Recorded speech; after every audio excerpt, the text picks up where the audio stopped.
Welcome to dummyscientist. நான் உங்க Mahendran. DSfacts video சீரிஸ்ல இந்த வீடியோல பாத்தீங்க அப்படின்னா ஃப்ரூட்ஸ் அண்ட் வெஜிடபிள்ஸ், அதாவது பழங்களை பத்தியும் காய்கறிகளை பத்தியும் ரொம்பவே இன்ட்ரெஸ்டிங்கான சயின்டிஃபிக் ஃபேக்ட்ஸ் தான் பார்க்க போறோம். அதாவது இந்த பழங்களை சாப்பிடுங்க, இந்த காய்கறிகளை சாப்பிடுங்க, இந்த நோய்க்கு நல்லது, இதை குணப்படுத்தும், இதுல இந்த விட்டமின் இருக்கு அப்படின்லாம் சொல்லிட்டு நான் இந்த வீடியோல சொல்ல போறது கிடையாது.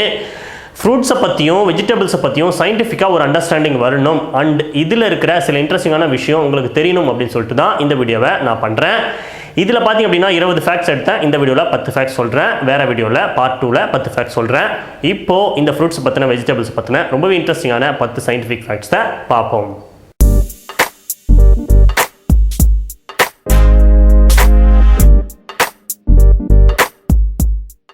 நம்பர் 10.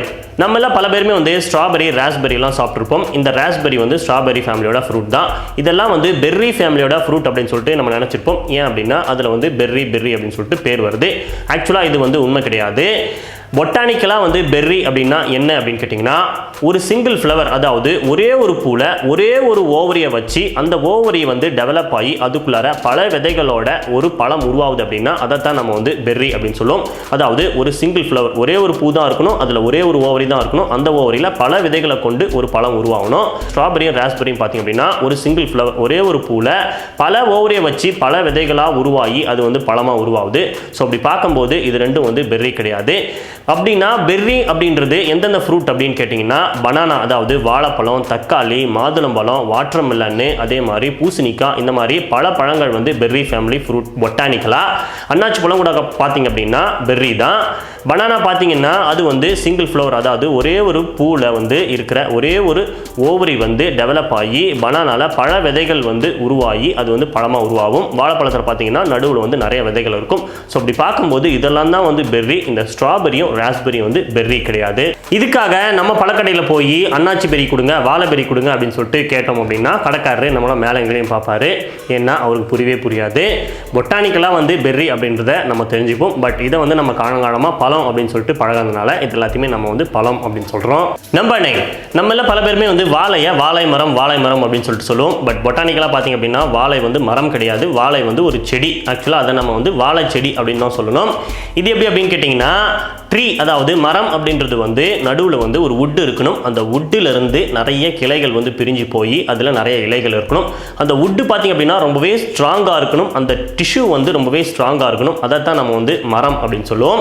ஸோ அப்படி பார்க்கும்போது இந்த வாழை பார்த்திங்க அப்படின்னா அது வந்து ஹெர்பில் வரும். ஹெர்பு அப்படின்றது ரொம்பவே ஷார்ட்டாக இருக்கிற தாவரம்.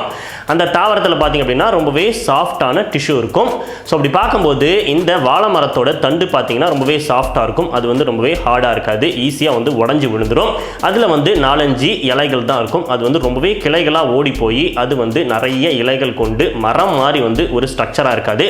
ஸோ அப்படி பார்க்கும்போது பொட்டானிக்கலாக வந்து வாழை வந்து செடி தான், வாழை வந்து மரம் கிடையாது. நம்பர் 8.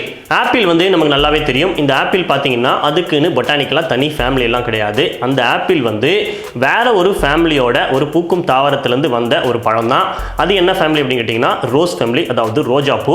ரோசேசி அப்படின்ற ரோஸ் ஃபேமிலியிலேருந்து வந்தது தான் இந்த ஒரு ஆப்பிள். அதில் தான் இந்த ஆப்பிள் வந்து வகைப்படுத்தப்படுது. இந்த ரோசேசிய ஃபேமிலியில் பார்த்தீங்கன்னா கிட்டத்தட்ட 4828 ஸ்பீசிஸ் இருக்குது. அத்தனை வகையான பூக்கும் தாவரங்கள் இருக்குது. இந்த ஆப்பிள் மட்டும் இல்லாமல் ஆப்பிள், அதே மாதிரி பேரிக்காய், apricot, strawberry, raspberry, cherry, beaches, இது எல்லாமே வந்து இந்த மாதிரி பழ ஃப்ரூட் வந்து ரோஸ் ஃபேமிலியில் தான் வகைப்படுத்தப்படுது. ஸோ அப்படி பார்க்கும்போது இந்த ஆப்பிள், பேரிக்காலாம் பார்த்தீங்கன்னா ரோஸ் ஃபேமிலியோட ஒரு பழங்கள். நம்பர் 7. நம்ம எல்லாம் பல பேருமே வந்து கேரட் சாப்பிடுவோம். சில பேர் பார்த்தீங்கன்னா இந்த கேரட் சாப்பிட்றதுனால நம்மளோட ஸ்கின் வந்து இந்த கேரட் கலர்லேயே மாறும், அதாவது ஆரஞ்சு கலராக மாறும் அப்படின்னு சொல்லிட்டு சொல்லுவாங்க. பட் இது வந்து உண்மை அப்படின்னு சொல்லிட்டு சில பேர் நம்புவாங்க, சில பேர் நம்ப மாட்டாங்க. இது ஆக்சுவலாக வந்து உண்மையா பொய்யா அப்படின்னு கேட்டிங்கன்னா சயின்டிஃபிக்காக வந்து இது உண்மைதான். ஏன் அப்படின்னா கேரட்டில் பீட்டா கேரட்டின் அப்படின்ற ஒரு பிக்மெண்ட் இருக்கும். அது வந்து ரெட் ஆரஞ்சு கலரில் இருக்கும், அதாவது சிவப்பு ஆரஞ்சு கலரில் இருக்கும். இது வந்து நம்ம ரத்தத்தில் கலந்துச்சு அப்படின்னா ரத்தத்தில் கரையாமல் பிரேக் ஆகாமல் நம்மளோட ஸ்கின்னில் வந்து ஒட்டிக்கும். இப்படி ஒட்டுறதுனால நம்மளோட ஸ்கின் வந்து அந்த கலராக மாறுது அப்படின்னு சொல்லிட்டு டாக்டர் சொல்கிறாங்க. இதனால் நம்மளோட உடம்புக்கு எந்த விதமான ஹெல்த் பாதிப்பும் இல்லை அப்படின்னும், இந்த கலர் மாறுதல் வந்து கொஞ்ச நேரம் கழிச்சு சரியாயிடும் அப்படின்னு சொல்லிட்டு நிறைய டாக்டர் சொல்கிறாங்க. ஸோ அதனால் நம்ம வந்து பயப்பட தேவையில்ல. பட் இந்த மாதிரி கலர்ஸ் பார்த்திங்க அப்படின்னா சின்ன குழந்தைங்களுக்கு ரொம்பவே சீக்கிரமாக வந்து இந்த மாதிரி கலர் மாறும். நம்ம வந்து கண்ணால் அவ்வளோ சீக்கிரம் வந்து பார்க்க முடியும். இது வந்து எவ்வளோ கேரட் நம்ம வந்து சாப்பிட்டா வந்து இந்த மாதிரி கலர் மாறுதில்ல நம்மளால் கண்ணால் பார்க்க முடியும் அப்படின்னு கேட்டிங்கன்னா, கிட்டத்தட்ட நம்ம வந்து ஒரு நாளைக்கு 20 மில்லிகிராம்லேருந்து 50 மில்லிகிராம் வரைக்கும் பீட்டா கரோட்டின் சில வாரங்கள் வந்து நம்ம உடம்புல நம்ம சாப்பிட்டோம் அப்படின்னா இந்த மாதிரி கலர் மாறுதில்ல நம்மளால் பார்க்க முடியும். இதுக்கு ஒரு கேரட்டில் பார்த்தீங்கன்னா கிட்டத்தட்ட 4 மில்லிகிராம் வரைக்கும் பீட்டா கரோட்டின் இருக்கும். ஸோ அப்படி பார்க்கும்போது 10 கேரட் ஒரு நாளைக்கு ஆவரேஜாக வந்து சில வாரங்கள் சாப்பிட்டோம்னா நம்மளோட ஸ்கின் வந்து ரெட் ஆரஞ்சு கலராக மாறி நம்ம கண்ணுக்கு தெரியுற மாதிரியான கலரில் மாறும் அப்படின்னு சொல்லிட்டு பல சயின்டிஸ்ட்கள் சொல்கிறாங்க. நம்பர் 6, நம்மள பல பேருமே வந்து சூப்பர் மார்க்கெட்டுக்கு போய் ஆப்பிள் வாங்குவோம். முக்கியமாக பார்த்தீங்கன்னா வெளிநாடுகளில் இருக்கிற சூப்பர் மார்க்கெட்டில் விற்கிற ஆப்பிள் வந்து ரொம்பவே பழசு அப்படின்னு சொல்லிட்டு பல ஆர்டிகல் சொல்லுது. முக்கியமாக வந்து அமெரிக்காவில் பார்த்தீங்க அப்படின்னா அங்கே இருக்கிற சூப்பர் மார்க்கெட்டில் விற்கிற ஆப்பிள் வந்து 6 மாதத்துலேருந்து 12 மாதம் வரைக்கும் பழசு அப்படின்னு சொல்லிட்டு நிறைய ஆர்டிகல் சொல்லுது. நமக்கு நல்லாவே தெரியும் வெளிநாடுகள்லேருந்து நம்ம இந்தியாவுக்கு வர ஆப்பிளோ மற்ற பொருட்களோ வந்து கொஞ்ச நாள் பழசாக இருக்கும். அதாவது கோல்டில் வந்து அது வந்து ப்ரிசர்வ் பண்ண பொருட்களாக இருக்கும் அப்படின்னு சொல்லிட்டு நமக்கு நல்லாவே தெரியும். பட் இத்தனை நாள் வந்து அங்கே விற்கிற ஆப்பிள் வந்து பழசு அப்படின்றது ரொம்பவே வந்து ஆச்சரியமான ஒரு விஷயம். அது மட்டும் இல்லாமல் கேரட் வந்து 1 மாதத்துலேருந்து 9 மாதம் வரைக்குமோ, பொட்டேட்டோ உருளைக்கிழங்கு வந்து 2 மாதத்துலேருந்து 12 மாதம் வரைக்குமோ, தக்காளி 6 வாரங்கள் வரைக்குமோ, வாழைப்பழம் 14 நாட்கள் வரைக்குமோ பதப்படுத்தப்பட்டு விற்குது அப்படின்னு சொல்லிட்டு அந்த ஆர்டிக்கலுங்கெல்லாம் நிறைய சொல்லுது. அண்ட் இது வந்து ரொம்பவே நோட் பண்ணக்கூடிய விஷயம். அது மட்டும் இல்லாமல் நம்ம இந்தியாவில் விற்கிற சூப்பர் மார்க்கெட்டில் விற்கிற ஆப்பிள் வந்து நான் வந்து பழசு அப்படின்லாம் சொல்லலை. அதுக்காக எந்த ஆர்டிக்கலும் இல்லை. நம்ம இந்தியாவில் விற்கிற சூப்பர் மார்க்கெட்டில் இருக்கிற ஆப்பிள் வந்து பழசா புதுசா அப்படின்னு சொல்லிட்டு நமக்கு தெரியாது, எனக்கும் தெரியாது. நீங்கள் அதுக்காக எந்த விதமான கவலையும் பட தேவையில்ல. இந்த மாதிரி வந்து வெளிநாடுகளில் விற்கிற ஆப்பிள் பழசு அப்படின்றது ரொம்பவே ஆச்சரியமான விஷயம். அதுதான் வந்து இந்த ஃபேக்டில் நான் உங்களுக்கு சொல்கிறது. நம்பர் 5, நம்மள பல பேர் வீட்லையுமே வந்து நாய் வளர்ப்போம், அப்படி இல்லைன்னா வேறு ஏதாவது செல்ல பிராணிகள் வளர்ப்போம். நம்ம எதெல்லாம் சாப்பிட்றோமோ அதெல்லாம் வந்து கொஞ்சம் கொஞ்சம் வந்து அந்த செல்ல பிராணிகளுக்கு பாசமாக தருவோம். பட் ஒரு விஷயம் பார்த்தீங்க அப்படின்னா கிரேப்ஸும் ட்ரை கிரேப்ஸும், அதாவது திராட்சை பழமும் உலர்ந்த திராட்சையும் வந்து இந்த நாய்களுக்காகட்டும் மற்ற செல்ல பிராணிகளுக்காகட்டும் தரக்கூடாது அப்படின்னு சொல்லிட்டு பல ஆராய்ச்சிகள் சொல்லுது. ஏன் அப்படின்னா இது ரெண்டுமே வந்து அந்த உயிரினங்களுக்கு ரொம்பவே ஆபத்தாக விளையும். அதாவது அதுங்களோட கிட்னி வந்து அதனால் ஃபெயில் ஆகும். அது மட்டும் இல்லாமல் அதோட உயிருக்களுக்கே ஆபத்து, அது வந்து இறக்கிறதுக்கும் வாய்ப்பு இருக்குது அப்படின்னு சொல்லிட்டு பல ஆராய்ச்சிகள் சொல்லுது. இது மாதிரியான கேசஸ் வந்து அமெரிக்காவில் நிறைய வந்ததை வச்சு தான் இந்த மாதிரி ஆராய்ச்சி பண்ணி சொல்லியிருக்கிறாங்க. பட் ஏன் வந்து இந்த திராட்சை பழமும் ட்ரை கிரேப்ஸும் அதுங்களோட உயிருக்கு ஆபத்தாக விளையுது அப்படின்னு சொல்லிட்டு கரெக்டான காரணம் வந்து தெரில. ஸோ அதனால் உங்கள் வீட்டில் இருக்கிற இந்த மாதிரி செல்லப்பிராணிகளுக்கு திராட்சை பழமும் ட்ரை கிரேப்ஸும் நீங்கள் வந்து தரவே தராதீங்க, எக்காரணத்து கொண்டும் தந்துடாதீங்க. இது வந்து ரொம்பவே ஆச்சரியமான ஒரு ஃபேக்ட் ஃப்ரூட்டை பற்றி. நம்பர் 4, இந்த உலகத்தில் இருக்கிற பழங்கள்லே எந்த பழம் வந்து அதிக ஃபேட் இருக்கிற பழம், அதாவது எந்த பழத்தில் அதிக சதவீதம் கொழுப்பு சத்து இருக்குது அப்படின்னு கேட்டிங்கன்னா அவகாடோ அப்படின்ற ஒரு பழம் தான். இந்த பழத்தோட பிறப்பிடம் வந்து சென்ட்ரல் மெக்சிகோ. இந்த பழம் பர்பிள் கலரும் பிளாக் கலரும் கொண்ட அவுட்டர் ஸ்கின் இருக்கும். கட் பண்ணி பார்த்தோம் அப்படின்னா லைட் கிரீன் கலரில் இருக்கும். உள்ளார ஒரு விதை இருக்கும். இந்த பழம் பார்த்தீங்க அப்படின்னா இந்த பழத்தை சாப்பிட்டு நமக்கு கிடைக்கிற எனர்ஜியில் 75% வந்து அந்த பழத்தில் இருக்கிற ஃபேட்னாலே நமக்கு கிடைச்சிருக்கும். அதாவது அந்த பழத்தில் இருக்கிற கொழுப்புனால மட்டுமே 75% எனர்ஜி வந்து நமக்கு கிடைச்சிருக்கும். இந்த பழம் தான் வந்து உலகத்திலே ஃபேட்டஸ்ட் ஃப்ரூட்டு. இந்த பழத்தில் எவ்வளோ ஃபேட் இருக்கும் அப்படின்னு கேட்டிங்கன்னா சராசரியாக ஒரு பழத்தில் வந்து 30 கிராம் வர ஃபேட் இருக்கும். இதை வந்து ஆட்டுக்கறி கூட ஒப்பிட்டு பார்த்தோம் அப்படின்னா ஆட்டுக்கறி வந்து 100 கிராமில் வந்து கிட்டத்தட்ட 3 கிராம் ஃபேட் இருக்கும் ஆவரேஜாக. இதுவே இந்த அவகாடோ ஃப்ரூட்டில் 100 கிராம் எடுத்துக்கிட்டோம் அப்படின்னா 15 கிராம் வரைக்கும் ஃபேட் இருக்கும். இந்த அவகாடோ வந்து ஆட்டுக்கறியை கம்பேர் பண்ணும்போது 5 மடங்கு வந்து ஃபேட் அதிகமாக இருக்கிற பழம். நம்ம வந்து கறி சாப்பிட்டு அதுலேருந்து ஃபேட்டை வந்து நம்மளால் எடுத்துக்க முடியாது அப்படின்ற பட்சத்தில் இந்த அவகாடோ வந்து ஒரு மாற்று உணவாக இருக்கும். ஸோ இப்படி பார்க்கும்போது இந்த உலகத்திலே ரொம்பவே ஃபேட் அதிகமாக இருக்கிற ஃப்ரூட் வந்து அவகாடோ தான். நம்பர் 3, பொதுவாக பொண்ணுங்க பீரியட்ஸ் ஆகிட்டாங்கன்னா நாப்கின்ஸ் யூஸ் பண்ணுவாங்க, அப்படி இல்லைனா டேம்பான்ஸ் யூஸ் பண்ணுவாங்க. நம்மள பல பேருமே இந்த கல்ச்சர் வந்து ஒரு மாடர்ன் கல்ச்சராக இருக்கும். அதாவது ரீசெண்டாக தான் இந்த மாதிரியான விஷயத்தை டெவலப் பண்ணியிருப்பாங்க அப்படின்னு சொல்லிட்டு நினச்சிருப்போம். பட் அப்படி கிடையாது. எகிப்தியர்கள் பல 100 வருஷத்துக்கு முன்னாடி இந்த டேம்பான்ஸை யூஸ் பண்ணியிருக்காங்க. அதாவது வெஜிடபிள் ஃபைபர்ஸ், காய்கறிகளோட நார்களை யூஸ் பண்ணி இந்த டேம்பன்ஸை பயன்படுத்திட்டு இருக்காங்க. அதுதான் வந்து இந்த உலகத்தில் முதல் டேம்பானா இருக்கும் அப்படின்னு சொல்லிட்டு பல ஆராய்ச்சிகள் சொல்லுது. அது மட்டும் இல்லாமல் இந்த எகிப்தியர்கள் பார்த்தீங்கன்னா காட்டன்ஸு அதே மாதிரி சில தாவரத்தோட இலைகள் கூட இந்த டேம்பன்ஸாக யூஸ் பண்ணியிருக்காங்க. வெஜிடபிளை பற்றின ஒரு ஃபேக்டில் இது ரொம்பவே இன்ட்ரெஸ்டிங்கான விஷயம். பட் என்னதான் அவங்க வந்து அப்படி யூஸ் பண்ணியிருந்தா கூட 1929 டாக்டர் இயர்லி ஹாஸ் அப்படின்ற ஒருத்தர் தான் இந்த டேம்பன்ஸுக்கு பேட்டன் ரைட்ஸ் எல்லாம் வாங்கியிருக்காரு. அவர் தான் முதல் முறையாக பேட்டன் ஃபைல் பண்ணியிருக்காரு.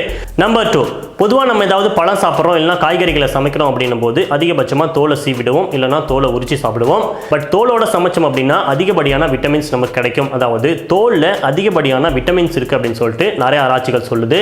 உதாரணத்துக்கு ஆப்பிள் எடுத்துக்கிட்டு ஆப்பிளை தோல் இல்லாமல் சாப்பிட்றதுக்கு பதில் தோலோட சாப்பிட்டோம் அப்படின்னா கிட்டத்தட்ட 332% அளவுக்கு விட்டமின் கேவும் 142% அளவுக்கு விட்டமின் ஏவும் 115% அளவுக்கு விட்டமின் சியும் இன்னும் சில விட்டமின்ஸும் நமக்கு அதிகமாக கிடைக்கும். அது மட்டும் இல்லாமல் இந்த பொட்டேட்டோ உருளைக்கிழங்கு எடுத்துக்கிட்டிங்க அப்படின்னா அதோட தோலோட நம்ம சமைச்சு சாப்பிட்டோம் அப்படின்னா 175% அளவுக்கு விட்டமின் சியும் 115% அளவுக்கு பொட்டாசியமும் 110% அளவுக்கு மெக்னீஷியமும் அதிகமாக இருக்குது அப்படின்னு சொல்லிட்டு நிறைய ஆராய்ச்சிகள் சொல்லுது. ஸோ இப்படி பார்க்கும்போது இந்த தோலில் அதிகப்படியான சத்துக்கள் இருக்குது. இதெல்லாம் நம்ம வந்து தோலோட சமைக்க முடியுமோ சாப்பிட முடியுமோ நம்ம சாப்பிடலாம். பட் இன்னொரு முக்கியமான விஷயம் இதில் என்ன அப்படின்னு கேட்டிங்கன்னா இப்போ வர காய்கறிகள் பழங்கள் எல்லாமே மருந்தடிச்சு தான் வருது. பெஸ்டிசைட்ஸ் யூஸ் பண்ணி தான் நம்ம விளை வைக்கிறோம்.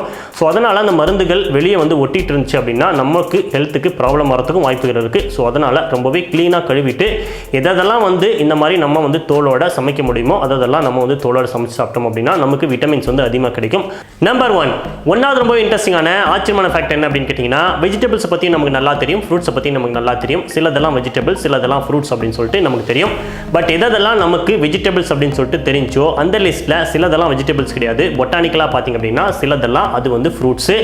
அது எது அப்படின்னா குக்கும்பர், அதாவது வெள்ளரிக்காய், கத்திரிக்காய், ஆலிவ்ஸ், பச்சை பட்டாணி, பூசணிக்காய், கேப்சிகம் அண்ட் வேறு சில வெஜிடபிள்ஸ் கூட பார்த்திங்க அப்படின்னா அதெல்லாம் பொட்டானிக்கலாக வெஜிடபிள்ஸ் கிடையாது. அது எல்லாமே வந்து பொட்டானிக்கலாக ஃப்ரூட்ஸு.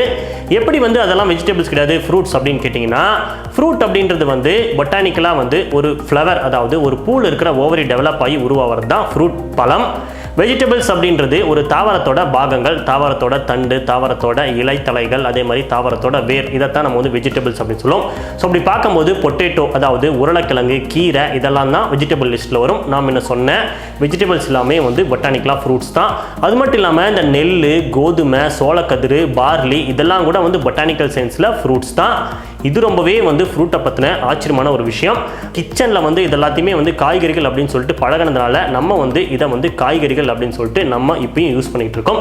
பட் இது வந்து பொட்டானிக்கல் சயின்ஸில் ஃப்ரூட் அப்படின்றது ரொம்பவே ஆச்சரியமான ஒரு விஷயம். அண்ட் இந்த 10 ஃபேக்ட்ஸ் வந்து ஃப்ரூட்ஸை பற்றி உங்களுக்கு ரொம்பவே ஆச்சரியமான விஷயத்தை கொடுத்துருக்கும், சயின்டிஃபிக்காக நல்ல அண்டர்ஸ்டாண்டிங் கொடுத்துருக்கும், இன்ட்ரெஸ்ட்டாக இருந்திருக்கும் அப்படின்னு சொல்லிட்டு நான் நம்புகிறேன். இதே மாதிரி ஃப்ரூட்ஸை பற்றின 10 ஃபேக்ட்ஸை நான் அடுத்த வீடியோவில் சொல்கிறேன். அண்ட் இந்த வீடியோ பிடிச்சிருந்தா நீங்கள் லைக் பண்ணுங்கள், ஷேர் பண்ணுங்கள், நிறைய ஃப்ரெண்ட்ஸுக்கு ஷேர் பண்ணுங்கள், கமெண்ட் பண்ணுங்கள். இதே மாதிரி இன்ட்ரெஸ்டிங்கான வீடியோஸ் எல்லாம் நீங்கள் பார்க்கணும் அப்படின்னு நினச்சிங்கன்னா மறக்காம டம்மி சயின்டிஸ்ட்டை சப்ஸ்கிரைப் பண்ணுங்கள். அண்ட் இன்னொரு இன்ட்ரெஸ்டிங்கான சயின்ஸ் அண்ட் டெக்னாலஜி வீடியோஸ் அப்படி இல்லைன்னா ஃபேக்ட்ஸ் வீடியோஸோட நான் உங்களை சந்திக்கிறேன். Until then, bye from Dummy Scientist.